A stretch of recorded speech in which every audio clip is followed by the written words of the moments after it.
From the PEP Radio Newsroom, this is the Morning News Blast. LGBTQ Nation is reporting a young adult-focused imprint of Russia's largest book publisher, Eksmo, has shut down after being targeted by the Russian government for allegedly violating LGBTQ plus propaganda and extremism laws.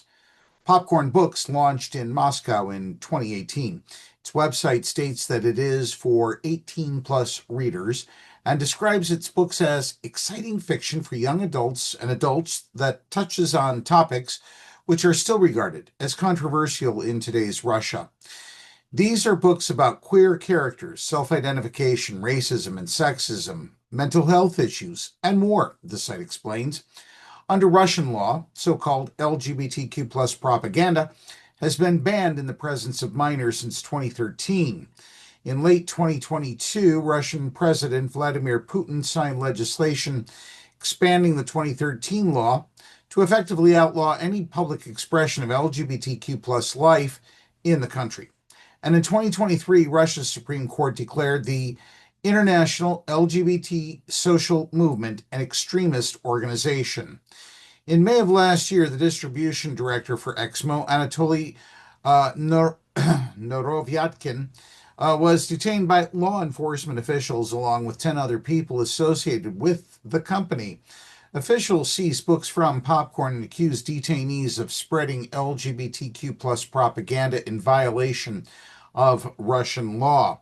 3 Popcorn Books managers are still under house arrest and face up to 10 years in prison, according to the Moscow Times. In another case, Eksmo employees, including one who worked for Popcorn, were charged with using their official positions to organize extremist activity by publishing and selling LGBTQ plus content. One person, individual print publishing house executive director Dmitry Protopopov, was designated as a terrorist. Popcorn Books announced its closure on January 13th. Popcorn Books is closing. We are very grateful to everyone who has been with us during these 7 years. The authors, partners, and of course you, dear readers, the publishing house reportedly wrote on its Telegram page. It was your support that helped us to continue working in any conditions, even when we barely had enough strength.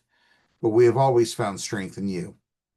Last year, independent news outlet Medusa reported that Russian officials and state-aligned media regularly describe Russia's LGBTQ plus community as a network of paramilitary groups calling for an open gender war who engage in dehumanization and devil worship.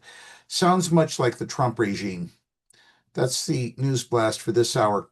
PEP Radio is available on the Live 365 app, the PEP Radio page at paequality.com, Roku, and Alexa.